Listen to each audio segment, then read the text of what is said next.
Welcome to MC novel world, जहां कहानियां सिर्फ सुनी नहीं महसूस की जाती हैं। फायर। अगर तुम्हें पसंद है एक्शन, मिस्ट्री और इमोशन से भरी कहानियां।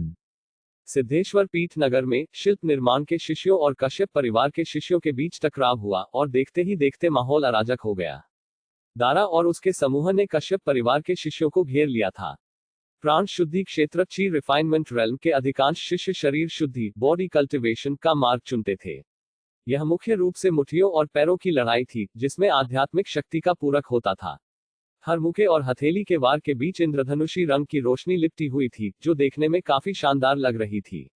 आकाश ने पहली बार कल्टीवेटर की इतनी बड़ी लड़ाई देखी थी और वह एक पल के लिए मंत्रमुग्ध हो गया। उसे आधा दिन लगा यह याद करने में कि उसे भी कुछ करना चाहिए। क्या करना चाहिए? कुछ देर सोचने के बाद आकाश ने निष्कर्ष निकाला कि वह केवल एक ही काम कर सकता है, भागना। इन शरीर शुद्धि करने वालों के झगड़े के बीच अपने कमजोर हाथों पैरों के साथ सुरक्षित बच निकलना ही उसकी सबसे बड़ी उपलब्धि होगी। जैसे ही आकाश भागने की तैयारी कर रहा था, उसने कुछ ही कदम बढ़ाए होंगे कि उसे लगा किसी ने उसका कंधा पकड़ लिया है।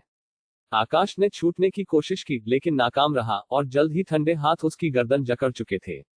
जब आकाश ने सिर घुमाया तो उसने कनिष्क को देखा, जो उसे बर्फीली निगाहों से देख रहा था, मानो आकाश ने उसके पिता का वध किया हो। कनिष्क ने एक दुष्ट आवाज में चिल्लाया, लड़ना बंद करो। सब रुक गए और दो समूहों में बंट गए।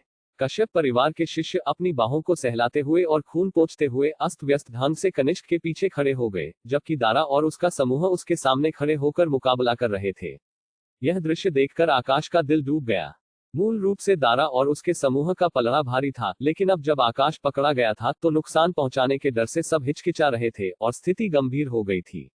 दारा ने बिना किसी भाव के कनिष्क का सामना किया और कहा, उसे छोड़ दो, नहीं तो तुम मारे जाओगे। जब जीत नहीं सकते तो घटिया चालों का सहारा ले रहे हो, काया। शिल्प निर्माण के अन्य शिष्य ने भी गुस्से में चिल्लाया। कनिष्क ने उपहास किया, सिर्फ लड़ना मारना जानते हो, इसीलिए तुम जीवन भर छोटे ही रहोगे। मैंने मदद के लिए बुलावा भेज दिया है, परिवार के गार्डों के आने तक इंतजार करो, तुम में से कोई नहीं बचेगा। तुम क्या चाहते हो? दारा ने पूछा। तुम्हें क्या लगता है? कनिष्क हंसा, आकाश की गर्दन पर अपनी पकड़ कसते हुए, चिंता मत करो, मैं इसे अभी नहीं मारूंगा।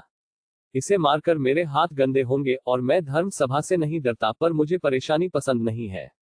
मुझे बस इसे पहाड़ पर ले जाना है, एक पेड़ से लटकाना है और कुछ दानव जानवरों को आकर्षित करना है ताकि वे इसके मांस को धीरे धीरे खाएं जब तक कि यह दर्दनाक रूप से मर न जाए, जिससे मेरे दिल की नफरत कम होगी। अगर धर्म सभा जांच करना भी चाहेगी तो चूंकि इसे दानव जानवरों ने खाया है, वे मुझ तक नहीं पहुंच पाएंगे। दारा की आंखें गुस्से से लाल हो गईं। हरामजादे, तुम्हारी हिम्मत कैसे हुई? तुम मुझे हरामजादा कह रहे हो?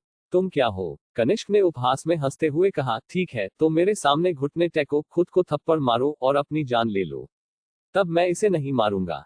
कैसा रहेगा? तुम्हें हीरो बनना पसंद है ना? मैं तुम्हें मौका दे रहा हूं। आकाश की गर्दन पकड़कर कनिष्क ने धमकी दी, घुटने टेको, वरना मैं इसे अभी मार डालूंगा। दारा और अन्य लोग गुस्से और अपमान से बेबस महसूस कर रहे थे। आकाश की आंखों में तेजी की एक चमक आई और उसने हाँफते हुए कहा, कनिष्क, अपनी हद पार मत करो। हद पार कर रहा हूं। मैंने तुम्हें इज्जत दी, तुमसे अच्छे से बात की और तुम सहमत नहीं हुए, यह सब कर रहे हो और फिर भी तुम मुझे हद पार करने का दोषी ठहरा रहे हो। कनिष्क ने तर्क दिया, मैंने आज इतनी इज्जत खो दी है, कुछ जान लेकर कुछ वापस पाना उचित है ना? आकाश की बचकानी आवाज में एक ठंडी धमकी थी। तो तुम मौत मांग रहे हो? गुस्सा होने के बजाय कनिष्क हंसा, तुम चौथे स्तर के प्राण शुद्धि क्षेत्र के बच्चे, जो न तो शारीरिक मार्ग का अभ्यास करते हो और न ही कोई मंत्र जानते हो, तुम मेरा क्या कर सकते हो? तुम कहते हो कि मैं मौत खोज रहा हूं। ठीक है, मैं देखना चाहूंगा कि तुम मुझे कैसे।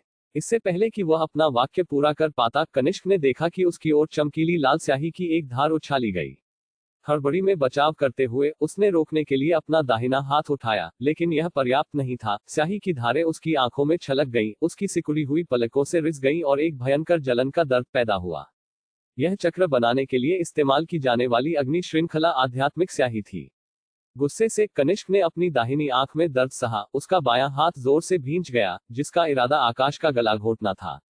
लेकिन क्षणिक दर्द के कारण उसकी पकड़ एक पल के लिए ढीली पड़ गई और आकाश ने आजाद होने का मौका ले लिया। कनिष्क ने दोबारा पकड़ने के लिए हाथ बढ़ाया, लेकिन यह जानते हुए कि वह भाग नहीं सकता, आकाश मुड़ा और उछलकर कनिष्क के शरीर पर लात मारी। हालांकि लात का कनिष्क पर कोई असर नहीं हुआ, वह एक इंच भी नहीं हिला, न ही उसे जरा सा भी दर्द महसूस हुआ। इसके बजाय आकाश ही पलटवार की शक्ति से पीछे की ओर उड़ गया। आकाश ने गति का उपयोग पीछे हटने के लिए किया, अंततः जमीन पर गिरकर कुछ बार लुढ़का और फिर सिर पर हाथ रखकर वहीं लेट गया। उसे इस हाल में देखकर कनिष्क खुद को हंसने से नहीं रोक सका। अब तुम्हें पता चला कि बेकार कौन है ना? वह आगे बढ़ता रहा, दारा के पहुंचने से पहले आकाश को पकड़ने का इरादा रखता था। लेकिन जैसे ही उसने एक कदम आगे बढ़ाया, कनिष्क को अचानक अपनी छाती में एक जलन महसूस हुई। नीचे देखकर उसने देखा कि एक कागज का टुकड़ा उसकी छाती में फंसा हुआ था। कागज पर 7 चक्र पैटर्न चिन्हित थे, जो चमकीली लाल स्याही से खींचे गए थे और जो तेजी से और भी अधिक चमकदार होते जा रहे थे, यहां तक कि तेजी से चमक भी रहे थे। क्या यह एक चक्र था? इससे पहले कि कनिष्क समझ पाता, एक बहरा कर देने वाला धमाका हुआ। चक्र फट गया। बिना किसी चेतावनी के कनिष्क के सामने तीव्र आध्यात्मिक शक्ति के उतार चढ़ाव का एक उछाल फूट पड़ा, साथ में एक झुलसा देने वाली गर्मी और एक ऐसा दर्द जो उसके दिल को चीर रहा था, उसे पूरी तरह से निगल गया।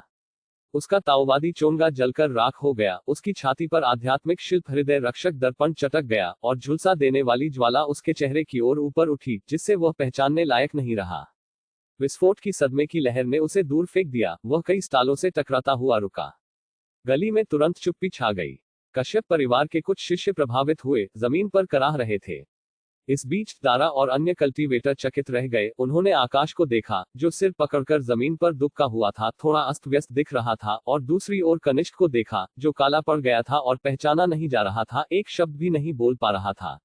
विस्फोट की आवाज और आध्यात्मिक शक्ति में उतार चढ़ाव से पास के कल्टीवेटर भी सतर्क हो गए और अधिकाधिक लोग तेजी से दौड़कर आने लगे। क्या यह एक मंत्र है? एक रिफाइनरी प्रशिक्षु ने हकलाया। दारा ने सिर हिलाया। उसे भी स्पष्ट नहीं था कि वास्तव में क्या हुआ था। उसने बस इतना देखा था कि आकाश ने कनिष्क पर आध्यात्मिक स्याही छींटी थी, जो दर्द में कराहया और आकाश को पकड़ने की कोशिश की। फिर आकाश ने पलटकर कनिष्क को लात मारी, लेकिन आकाश ही पीछे की ओर उड़ गया था। उसके तुरंत बाद कनिष्क फट गया। सही, आकाश। विस्फोट इतना जोरदार था कि यह पता नहीं था कि आकाश को कोई चोट लगी थी या नहीं। शरीर शुद्धि करने वालों के विपरीत, अगर आकाश धमाके की चपेट में आ गया होता तो खतरा हो सकता था। दारा और अन्य लोग आकाश की ओर दौड़े, लेकिन बीच रास्ते में उन्होंने देखा कि आकाश पहले ही खुद खड़ा हो गया था, यहां तक कि बेफिक्री से अपने कपड़े झाड़ रहा था। दारा और अन्य लोगों को देखकर आकाश चिंतित लग रहा था और उसने पूछा, दारा भाई, क्या तुम सब ठीक हो? भीड़, आकाश, क्या तुम्हें चोट लगी है? दारा ने पूछा।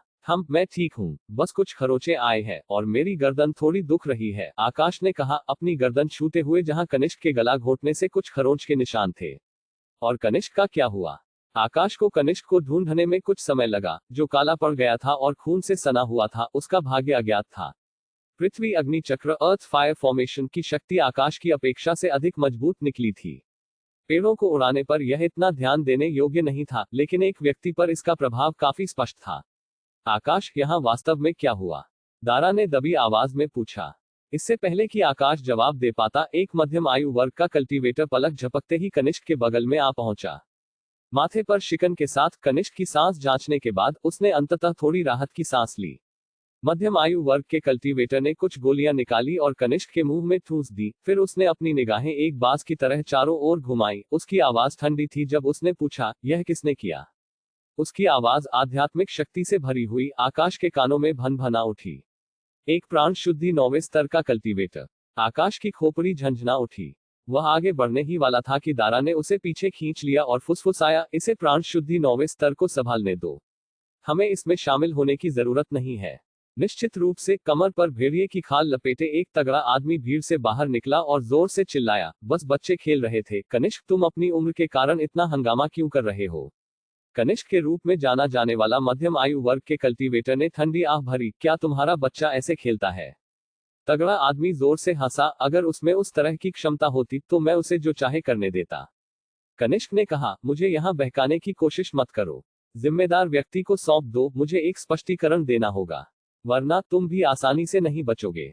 तगड़े आदमी की हंसी बंद हो गई और उसका चेहरा तुरंत उतर गया। कनिष्क, तुम कमीने, क्या मैंने तुम्हें ज्यादा इज्जत दे दी है? तुम्हारे साथ विनम्रता से पेश आना तुम्हें सम्मान देना है, बेशर्म मत बनो। मैं फिर कहता हूँ, व्यक्ति को सौंप दो। यह मत सोचना कि मैं कार्रवाई करने की हिम्मत नहीं करूंगा। कनिष्क ने अपना गुस्सा दबाते हुए कहा। मैं भी कहता हूँ, अगर मैं तुम्हें दफा होने को कहूँ तो बेहतर होगा कि तुम दफा हो जाओ। अगर तुम कार्रवाई करते हो तो क्या होगा? क्या मुझे डरना चाहिए? तगड़ा आदमी उतना ही खरा था। हालांकि कनिष्क ने सख्त बात की, लेकिन उसे वास्तव में तगड़े आदमी से कुछ डर था और उसने जल्दबाजी में हमला करने की हिम्मत नहीं की, केवल धमकी दी, कश्यप परिवार के बुजुर्ग जल्द ही यहाँ होंगे। तुम इस समस्या को बढ़ाना नहीं चाहते, इसे सबके लिए साफ करना आसान नहीं होगा। क्या तुम हम मुक्त कल्टीवेटर लूज कल्टीवेटर्स को धमकाने के लिए अपने कश्यप परिवार के प्रभाव का इस्तेमाल कर रहे हो, है ना? तगड़े आदमी ने एक विद्रोही रवैये से जवाब दिया। क्या तुम वास्तव में इसका नेतृत्व करना चाहते हो? आज तुम यहाँ एक व्यक्ति को पकड़ते हो, कल तुम हमारे सिर पर गंदगी करोगे। तुम्हारा छोटा कश्यप परिवार का मालिक किस तरह का व्यक्ति है, क्या तुम्हें कोई अंदाजा नहीं है? मैं दूसरों को धमकाते हुए उसकी उपेक्षा कर सकता हूँ, लेकिन अगर धमकाते हुए वह पिट जाता है तो यह उसी का दोष है और तुम इसमें दखलंदाजी करने की हिम्मत मत करना। कश्यप परिवार में स्थापना स्तर फाउंडेशन बिल्डिंग के कल्टीवेटर है। तो क्या केवल तुम्हारे कश्यप परिवार में ही स्थापना स्तर के कल्टीवेटर है? तो क्या मनोरंजन के लिए छोटे प्राण शुद्धि पीढ़ी पर हमला करना? क्या तुमने अपने वर्षों की खेती व्यर्थ में बिताई? तगड़े आदमी ने गाली दी। क्या मुझे उन शर्मनाक कामों को बोलकर बताने की जरूरत है जो तुम्हारे कश्यप परिवार ने आज जहां है वहां पहुंचने के लिए किए थे? यह जानते हुए कि वह आदमी से बात करके नहीं जीत सकता और इस बात का कोई अंदाजा नहीं था कि तगड़ा आदमी और क्या कह सकता है, कनिष्क ने जवाब दिया। ठीक है, मुझे अभी वह आदमी नहीं चाहिए, लेकिन तुम मुझे पहले बताओ यहाँ वास्तव में क्या हुआ। तीसरे छोटे मालिक को चोट पहुंचाने के लिए किन तरीकों का इस्तेमाल किया गया? क्या यह स्पष्ट नहीं है? तगड़े आदमी ने हंसते हुए कहा। तुम्हारे छोटे कमीने मालिक ने दूसरों को धमकाने के लिए एक मंत्र का इस्तेमाल करने की कोशिश की, लेकिन उसके कौशल काम नहीं आए। अपने लक्ष्य को मारने के बजाय उसने खुद को इस भूतिया गड़बड़ी में उड़ा लिया। क्या तुम इसे खुद नहीं देख सकते, या वे आंखें केवल दिखावे के लिए थी? तगड़े आदमी ने आंखें बंद कर ली और बकवास कर दी, दोष को बहुत प्रभावी ढंग से हटा दिया, और कनिष्क लगभग खून की उल्टी कर देता जब उसने यह सुना। कनिष्क कब से कोई मंत्र डाल सकता था? भले ही वह कर सकता था, वह केवल प्राण शुद्धि के मध्य चरण में था, किस तरह का मंत्र इतनी हलचल मचा सकता था? बकवास मत करो, कनिष्क ने गुस्से में कहा। तो फिर तुम बताओ क्या हो रहा है? इन लोगों में क्या तुम एक भी कल्टीवेटर ढूंढ सकते हो जो इतनी शक्ति के साथ एक मंत्र डालने में सक्षम हो?